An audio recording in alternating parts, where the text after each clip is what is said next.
La segunda ponencia está a cargo de Ana Olema, la censura en el arte cubano, que nos disculpe porque ella hubiera gustado de un proyector para poner imágenes visuales, pero bueno, eso es una tarea que Albertini tendrá en el futuro que asumir cuando vengan aquí a dar las exposiciones.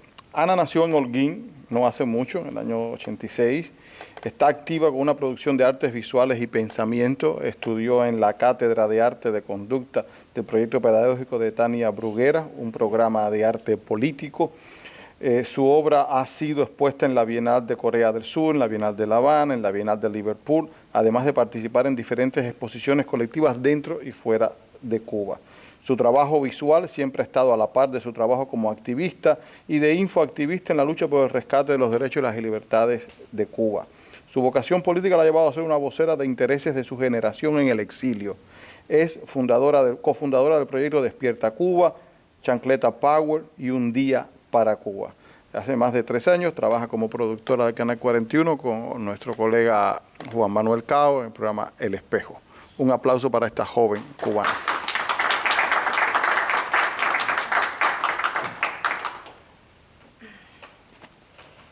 Bueno, primero que nada quiero agradecer este espacio que me están brindando, la invitación que me han hecho, de verdad lo agradezco profundamente, porque sé que es un espacio donde han pasado personas maravillosas, personas inteligentes, personas valientes, más valientes que yo. Y yo siempre digo que como estuve tanto tiempo amordazada, a pesar de que peleé y fui de esas excepciones quizás de mi generación de pelear hasta el final por la libertad, que la libertad de expresión, ¿no? Una de las libertades más importantes del ser humano, que debe ser simplemente intocable. Como estuve todo ese tiempo tan amordazada, cada vez que se me brinda un espacio, yo lo agradezco y lo tomo, ¿no? Porque es que uno tiene muchas ganas de hablar y de ser escuchado, ¿no? También es maravilloso porque estamos pensando sobre el día de mañana, que es el Día de los Derechos Humanos, ¿no? Y vivimos en un mundo que quizás no es tan libre ni como pensamos ni como queremos, ¿no? Hay muchos lugares en el mundo donde hay un oscurantismo todavía fuerte y desgraciadamente venimos, ¿no?, de uno de esos lugares del mundo donde todavía hay una sombra, ¿no?, donde todavía la libertad humana, la esencia humana no es respetada, fue totalmente secuestrada, quitada. Es importante decir que sí se ha hecho una lucha fuerte por rescatar esa luz, pero aún no es que hemos perdido, aún no hemos ganado. Hay una diferencia, creo, en eso. Quiero comenzar, quiero hablarles de arte cubano. Me hubiera gustado mostrarles imágenes porque cuando se habla de artes visuales es mucho más fácil con imágenes, ¿no? Pero no importa, vamos a conversar sobre el tema. Yo siempre pienso, ¿no?, con respecto a las artes visuales, y me voy a referir a Boris Groys, que es un teórico alemán muy interesante. Él escribió una obra que se llama La obra total de Stalin. Y en este escrito, este señor que también vivió el comunismo, ¿no?, lo sufrió, explica cómo en la época de Stalin, ¿no?, el arte desaparece y quien se convierte, digamos, en el artista total, en el artista, el supraartista, es el proyecto político y el dictador como tal. Entonces, esto me sirve para ejemplificar qué es lo que ha pasado con las artes visuales en Cuba, ¿no? Cuando este tipo de procesos llega, las expresiones culturales son totalmente subyugadas, ¿no?, y artísticas, a ser parte de la construcción del proceso social. Entonces, termina el castrismo, ¿no?, siendo el gran artista, y termina el comunismo siendo el gran artista, el gran creador. Y por esta razón vimos en el proceso de ese sistema, ¿no?, el desarrollo de la dictadura y su radicalización, vimos cómo en una primera etapa, simplificando, en los 70, ¿no?, hubo toda esta serie de artistas que tuvieron una vocación a pintar el paisaje, el tojocismo, como nosotros nos gustaba decir en la escuela, ¿no? Ah, no, eso no está bien si no pones una tojosa, ¿no? Porque evidentemente el castrismo y ese tipo de sistemas, los sistemas liberticidas, ¿no?, no quieren que tú reflejes una realidad, ni siquiera la cuestiones desde sus posturas. Esa es una de las razones por la que el sistema promovió mucho tiempo el paisajismo. De hecho, puedo decir, ya estando en mi generación, o sea, ya estando activa dentro de las artes visuales, recuerdo cómo el ministro de Cultura, Abel Prieto, hizo un llamado nuevamente a la vuelta al paisajismo. Vamos a lo bucólico, aquí no está pasando nada, ¿no? Y podemos contraponer eso con el combate que se hizo en Cuba y que se hizo en todos los países que este tipo de sistema se ha aplicado y que ha fracasado, evidentemente. Tenemos pruebas más que suficientes. Es increíble que todavía hayan personas, intelectuales y artistas que estén, y ahora voy a hablar de eso, que todavía quieran simpatizar, coquetear y apostar por ese tipo de sistema. Pero bueno, lo podemos contraponer el tojosismo, como yo le estoy diciendo jocosamente, contra... Explica lo que es la tojosa. La tojosa es Algunos cubanos que están aquí, pero son citadinos completos. Ah, sí, claro, también. Bueno, sí, un animalito. Eso nosotros lo decíamos como... Más pequeña, sí. Pero lo decíamos como que aparezca un animal, un pajarito, ¿no? Algo ahí. Entonces era como contraponer eso con el combate al abstraccionismo, por ejemplo. Y tenemos el caso de Raúl Martínez, no sé si conocen la obra, ¿no?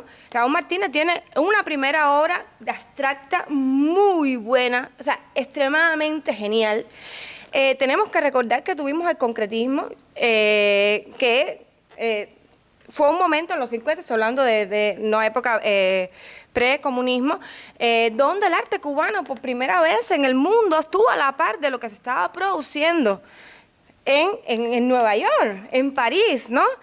Y cuando nos vienen y toman el poder y nos secuestran, vuelvo e insisto en esa figura, vemos cómo la obra de Raúl Martínez evoluciona a estos cuadros, que es el famoso pop tropical, donde se cree que hay un cierto cinismo y es el miedo, ¿no? Y es el miedo de que, luego voy a citar a Renata Arena, tomando en cuenta que se ha estado pensando su figura esta semana, el miedo atroz de los primeros, sobre todo los primeros artistas, porque es que el castrismo, en los primeros años, y sobre todo uno como generación que va descubriendo después toda la información, porque hay que entender, ¿no?, cómo es ya nacer, y lo pongo en mi caso, cómo es nacer en el año 86, el año de la rectificación de errores, según él, y cómo es crecer, incluso en mi casa, que es una casa despierta en el sentido que eran cuentapropistas, no tuvieron que involucrarse en ningún sentido, ¿sabes?, con el sistema necesariamente más de lo que te involucra, porque el sistema tiene una fórmula de complicidad involuntaria. O sea, estamos hablando desde la educación, que como sabemos que tú no eliges, ya sobre todo después del 61, tú no eliges ser parte del pionerismo, tú no eliges ser parte de los CDR, tú no eliges, o sea, el mismo sistema te pone en una complicidad al final que es involuntaria. Esa es una de las cosas más criminales del sistema, ¿no? Entonces, o sea, lo decía porque uno como artista o como creciendo, y cómo tú te vas percatando de cosas y después descubrir la verdad. O sea, es un trabajo único, es una batalla personal, individual, que tú tienes que hacer todos los días de este mundo. Y en esa primera época del castrismo, y luego revisando los datos y un exilio después que me ha dado la oportunidad de lo que ya sabía, lo sabía y descubrir tantas cosas, ¿no? Fue atroz. Estamos hablando de masividades, o sea, presos, o sea, de presos, lo que hablaba de las mujeres. Yo hice un trabajo en la casa de presos el año pasado, justamente en diciembre. Hice una infografía instalativa y que se llama Los Años de Conciencia, donde yo sumaba a partir de un documento actual, los presos políticos actuales, sumaba todas las condenas. Y la condena la arribaba a más de a un milenio, ¿no? A un milenio de cárcel los presos actuales, ¿no? Pero tuve la suerte de estar ahí un tiempo y trabajar ahí los días que montaba la exposición con Abelito, con José Luis, y era increíble, la cara que ves en la casa de presos de niños. O sea, ¿qué terror no puede también haber sentido, no? Los artistas. Y eso influyó en el arte cubano, y vemos esta etapa, estoy simplificando, por supuesto, donde paisaje, donde una salida del río, estoy hablando de artistas que hoy por hoy están colocados en la CUS, son cortesanos del poder. Y nos preguntamos por qué los artistas, ¿no? Porque podemos hablar de la censura y puedo mencionar ahora los ejemplos concretos, pero también habría que preguntarse por qué los artistas en estos tipos de sistemas, en los totalitarismos, ¿no?, coquetean con el poder. ¿Por qué se quedan ahí? ¿Por qué incluso artistas de otros lugares del mundo terminan coqueteando? Estoy hablando de artistas norteamericanos, documentalistas, músicos. Sienta fascinación por ese tipo de sistema. Huerta de Soto, que es un libertario español, lo explica muy bien. El libertarianismo, me estoy refiriendo a la escuela de Hay, a la escuela de Ayn Rand, ¿verdad?, de Mises. Él tiene una charla muy buena y él explica por qué los artistas se abrazan este tipo de sistemas, y es porque odian el capitalismo. Parece una cosa muy dispar, pero odian el capitalismo en el sentido de que el artista no quiere competir en el mercado, nos creemos mejores que el resto de la humanidad, y entonces ese tipo de sistema te va a brindar una plataforma que que una sociedad libre no te va a brindar, porque tú tienes que ganarte tu espacio en este mundo competitivo, ¿no? Y tienen un Estado que pone todos los recursos a tu servicio. Estoy hablando de que le gusta tu obra, ¿no?, lo van a pasar por la televisión. Y es la única televisión que hay. Y entonces todo el mundo obligado te va a ver. Y todas las instituciones son del sistema.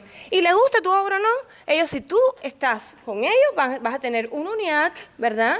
Y te van a publicar, sea bueno tu libro o no. Nadie te puede, no tienes con quién. Entonces es muy sabroso, ¿no? Ya es muy sabroso decir, bueno, tengo todo a mis pies. Entonces, pongo un ejemplo, Olga Tañón, un ejemplo más cultural, por decirlo, y vemos cómo esa señora va, y yo digo, bueno, el problema está en que le ponen todo un país de esclavos, una serie de espectadores que no tienes que ganarte. Tú no tienes que ganarte, no tienes que competir.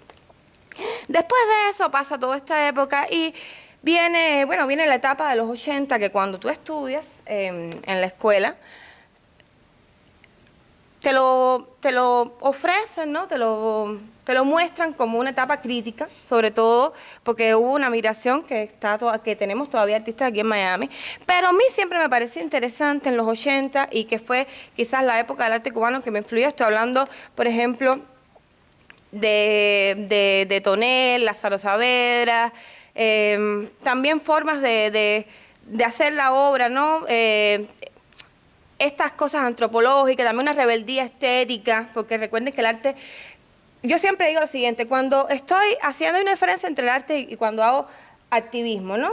Y es que cuando hago arte, como casi todas las producciones estéticas, intelectuales, ¿no?, tú estás no solamente denunciando, no solamente hay una denuncia directa. En el activismo, aunque tú uses recursos estéticos, culturales, tú haces una denuncia directa. Tu objetivo es denunciar y poner el hecho sobre la mesa, ¿no?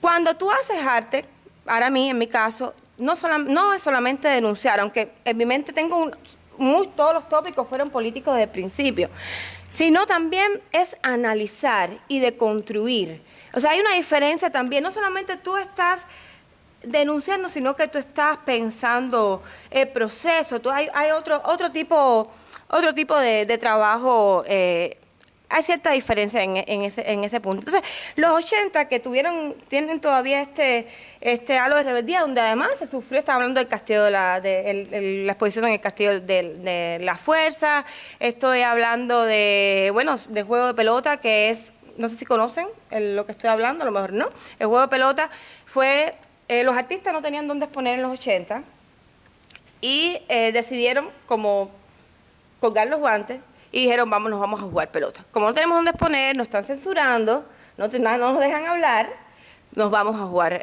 pelota, ¿no? Entonces es un hito importante porque eran los artistas plásticos como una forma de protesta, no vamos a hacer nada, nos vamos a jugar pelota, ¿no?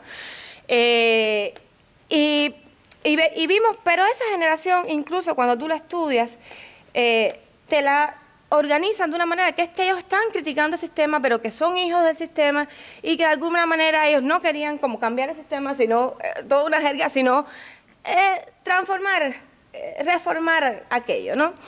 Y a mí siempre me pareció muy curioso eso, ¿no? Otra cosa importante en el arte cubano, y pienso que todo esto se conecta, por qué la censura es posible y por qué la censura se ejecuta, y yo creo que no solamente tiene que ver con que hay un Estado comunista que tiene las armas, que está por la fuerza, que aplica la violencia, que te puede desaparecer en un suspiro, por supuesto que sí, ¿verdad?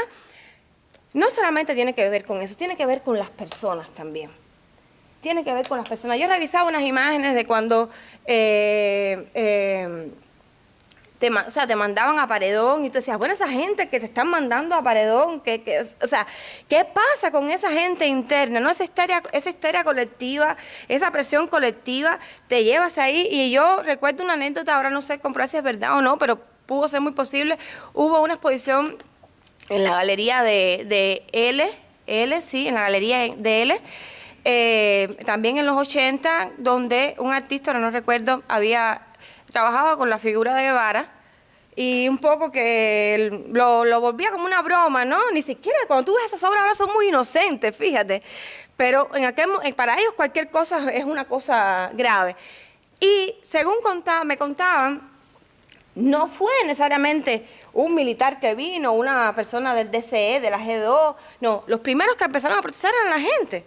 Gente que sí, de alguna manera estaban convencidos o estaban... O sea, esa complicidad o no sé cómo decirle, ¿no? ¿Qué pasa con los colectivos? Yo digo que en ese tipo de sistema, una de las características es que, como es la tribu, ¿no? Estoy usando un término randiano, tú en la tribu haces cosas, te atreves a hacer cosas que tú solo no haces. Tú te escudas tras la masa, tú te escudas tras... Tú sabes, yo no tengo responsabilidad. Yo para el año pasado hice como un experimento social en el Vista Festival de aquí de Miami, del exilio, donde yo hablaba sobre las balas de salva, ¿no? Y entonces puse a las personas, les di como unas pistolas que eran de plástico, unas estaban cargadas y otras no. El video es súper impresionante porque a pesar de que no era pistola de verdad, estaban pintadas de negro, había un ambiente. Y yo, bueno, los voy metiendo en ritmo, le voy diciendo, bueno, ahora apunten, no sé qué, ahora disparen. Todo el mundo disparó. Y dispararon porque yo le había dicho que uno de ellos, que solamente uno de ellos tenía la bala. Entonces era como un experimento, o sea, para explicar cómo tú en el colectivo vas y apuntas porque tú no tienes responsabilidad. Estamos hablando de que sabemos que oficiales de Hitler, ¿no? De la SS, usaron ese argumento en los juicios. Decir, bueno, no, es que a mí me daban órdenes. Yo no tengo nada que ver. Entonces, la censura también es posible por ese tipo de actitudes dentro del gremio intelectual. El artista... Y voy a los 90, estoy haciendo esto, es un time lapse. En los 90, que es esta generación que entra en el mercado, donde sale Cacho, señor Cacho, pasa algo muy interesante y que está pasando ahora mismo y pasó con la administración pasada y con toda esta cumbancha del deshielo, mi opinión. Dijeron, no. En los 90 se cayó el bloque soviético, hay que ir a Cuba a comprar arte. Oye, es increíble, o sea, cómo somos una especie de zoológico, ¿no? Hay que comprar antes que se acabe el comunismo, ¿no? Y gracias a eso, una serie de artistas despuntaron, estoy hablando de Los Carpinteros, Tania Bruguera, con la que tuve el honor de estudiar, de que ella creó un espacio alternativo, ahora voy a hablar de eso rápidamente. Garaycoa, Cacho, que luego sabemos que es el ejemplo máximo de cómo un artista puede ser un cortesano del poder. Y esa generación tiene algo peor. Y es que cuando también te la estudian y te la explican, te dicen que habían usado el cinismo, que es una generación cínica. Y a mí me parece algo alarmante, porque tú te imaginas, no, nosotros somos una generación que somos cínicos, ¿no? Que el cinismo es uno de los ingredientes más importantes. Bueno, sí. Hay dos opciones para los artistas en este tipo de sistema. Bueno, tres opciones. Una es, eres honesto contigo mismo y asumes las consecuencias. Estoy hablando de primero el ostracismo, después repudio, ya si te pasa la raya a la cárcel, por supuesto. La otra opción es irte del país, ¿verdad? Que también tiene un precio y voy a comentar algo al respecto. Y la otra es ser un cínico y estar ahí con el poder. Es lógico, estamos hablando de un país donde todas las instituciones artísticas, donde todo, incluso las cosas que hoy centro de Cuba, todo es del Estado. Es una cosa que, o sea, cuando tú vas creciendo, dices, bueno, sí, no, todo es del Estado, todo, lo que pisas la calle es de Fidel, ¿no? O sea, ya que es el colmo, ¿no? Y en ese ritmo es que se estudia artes visuales en Cuba, imagínense. O sea, les estoy contando esto para que vean, porque la educación es un factor importante. De hecho, una de las cosas que me marca a mí es que yo no estudié dentro del sistema, sino que yo estudié en un proyecto alternativo de Tania Bruguera, donde ella, por toda la trayectoria que tenía aquí en Chicago, ya con una solidez intelectual, estamos hablando de unas artistas más importantes del arte cubano, de performance,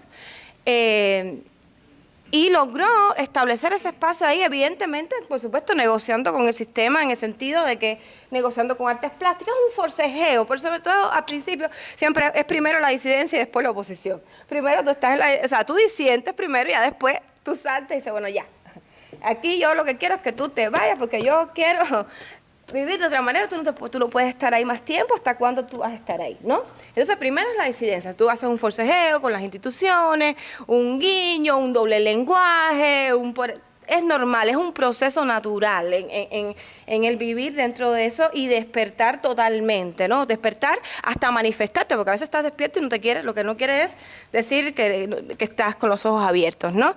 Y eso fue una de las cosas importantes para mí, el haber estudiado fuera del sistema, ¿no? Es muy difícil que un artista formado de esa manera logre radicalizarse. Sin embargo, hay grandes ejemplos, por supuesto, que se han dado a lo largo de los años, pero también de mi generación.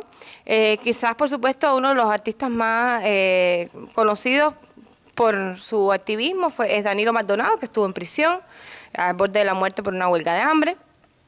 La misma Tania, que podemos, ya te digo, podemos debatir intelectualmente, ideológicamente determinadas cosas, pero evidentemente quieren una transformación, un cambio total en el sistema. Y lo más importante, más allá de eso, lo que tenemos que debatir aquí es que todo artista tiene que expresarse y no recibir consecuencias ni castigo por eso. Eso es lo más importante. Nos gusta o no, la libertad de expresión no tiene límites.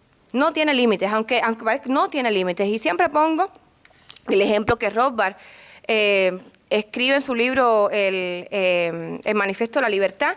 Él pone el ejemplo de esto, que esto es un cine, y llega una persona y dice, ¡fuego, fuego! Y salimos todos corriendo, y corremos todos, y rompemos la silla, y le pegaste a este, y rompiste el ojo al otro. Ok, la pregunta es, ¿castigamos a esa persona que gritó fuego, fuego en falso por su libertad de expresión?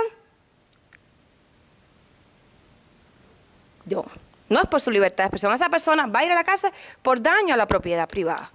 O sea, no es el hecho de expresarte, es que tú con lo que te expresaste hiciste un daño físico. Entonces, la libertad de expresión, y aquí en este país estamos también teniendo una batalla grande con ese tema, para mí es infinita. Mientras no, o sea, mientras no hay un daño a tu cuerpo ni a tus propiedades, no hay castigo. Entonces, la persona tiene que expresarse libremente, ¿no? Absolutamente. En la actualidad, vivimos tiempos muy complejos. Tuvimos, no sé si vieron recientemente, bueno, tenemos unos artistas que intentaron, es muy curioso porque es que, como decía Luis Otero, este artista que intentó hacer una bienal alternativa y ahora fue preso, a lo mejor lo vieron en las noticias, él decía que a ellos no se le puede ni halagar. Eso es muy, no se les puede ni halagar porque es que, o sea, ellos no comprenden nada. Hubo una obra de teatro reciente en el Círculo donde también trabaja Lía Villares, que no puede salir del país, está regulada. Así, porque sí, no puedes salir, no puedes entrar, ellos tienen todo el control, es infame. Y lo más interesante de este hecho de censura, y ya voy a terminar, este hecho de censura es que la policía había ido ahí a no dejarlos hacer la obra y ni siquiera sabían de qué iba la obra, no habían leído la obra, no nada, no hacía falta que leer la obra, ¿no? Entonces como Minority Report, la película, ¿no? Yo te castigo antes de que yo me imagino y simplemente pues recibes un castigo. Pudiera seguir hablando y lo ideal hubiera sido mostrar obras y después quizás les voy a proponer para que me gustaría presentar mi dossier de las cosas que hice desde Cuba, quizás si les interesa, sería interesante y con otro grupo de artistas. Hay otra cosa importante que los artistas sufrimos, bueno, la cárcel, el ostracismo, como decía. Yo recuerdo cuando ya yo pasé mis primeras obras, que son más de performance y tienen que ver con libros, que son como no ficciones, instalaciones, ese tipo de cosas. La primera etapa era sobre el adoctrinamiento en Cuba. Yo trabajo mucho con el absurdo, ¿no? Como me gusta mucho el absurdo, cosas que pueden ser posibles pero no son porque son ridículamente algo así. Entonces era sobre, me interesaba analizar el adoctrinamiento en Cuba, el pionerismo, ¿no? Y quería desmontar cómo un sistema lograba lavarle el cerebro a las personas, ¿no? Y ridiculizaba el lenguaje de la metodología en la investigación, como yo decía, y toda la neolengua esa que ellos arman de marxismo histórico. Y esas primeras obras fueron relativamente asimiladas, a pesar de que, por ejemplo, en el Centro de Desarrollo, hablando de censuras concretas, me desmontaron una exposición a última hora, a pesar de todo, pero todavía esas obras, de alguna manera, ellos la asimilaban porque como bebías de la estética de ellos y ironizabas y eras como algo así, lo asimilaban, yo creo que de alguna manera. Ya cuando yo doy un paso más allá, así es sobre el 2009, y es cuando yo descubro, y siempre lo digo así, cuando descubro, porque además estamos hablando de un proceso de mi edad, recuerden que en el 2009 que edad tenía, también hay que ver el crecimiento de la persona con su realidad. Voy descubriendo que hay una oposición activa en Cuba. Oh my God, eso fue para mí fascinante. O sea, oh my God, hay gente aquí, pero yo siempre digo, la distancia de la información en Cuba es que, por ejemplo, lo de remolcado el 13 de marzo, yo lo conozco en el año 2007, nunca se me olvida porque me marcó para siempre y me lo da Beatriz Gado, una curadora muy, muy importante en mi vida, una curadora relativamente marginada, o sea, al borde del sistema, a pesar de que lograba escribir para algunos medios estatales y tal, pero que fue importante en mi vida, y ella me lo enseñó en un papel y dice, no puede ser, sí puede ser, no puede ser, sí puede ser. Estamos hablando de cuántos años de distancia, ¿no? Hay entre el hecho y entre que yo me entere, ¿no? Pero ya cuando paso ya yo no quería tocar ningún tema, o sea, no quería más un símbolo de ella, yo quería trabajar sobre la oposición en Cuba. Recuerdo que esa etapa le puse la rebelión postergada. Quería analizar esos procesos. En esa etapa hice un libro, una no ficción, que es una constitución de Cuba libre, y tiene parte de verdad y parte de ficción, y hace todo como un libelo. Y ya para esa etapa, ellos ya no querían, ya tú eras feo, ya tú estabas tocando temas que no les gustaban a ellos. Ya tu obra no era buena, era fea. Eso es uno de los recursos que ellos usan para censurar y que tú llegas a la autocensura.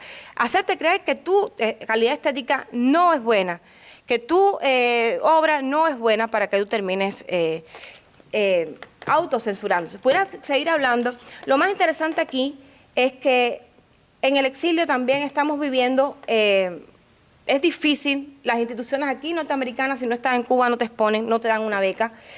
Y eso sería ya otra discusión, pero que también se recibe fuertes golpes también por estar fuera del país, estar exiliado y sobre todo mantener una postura consecuente aquí en el exilio. Ya me voy porque ya estoy pasada.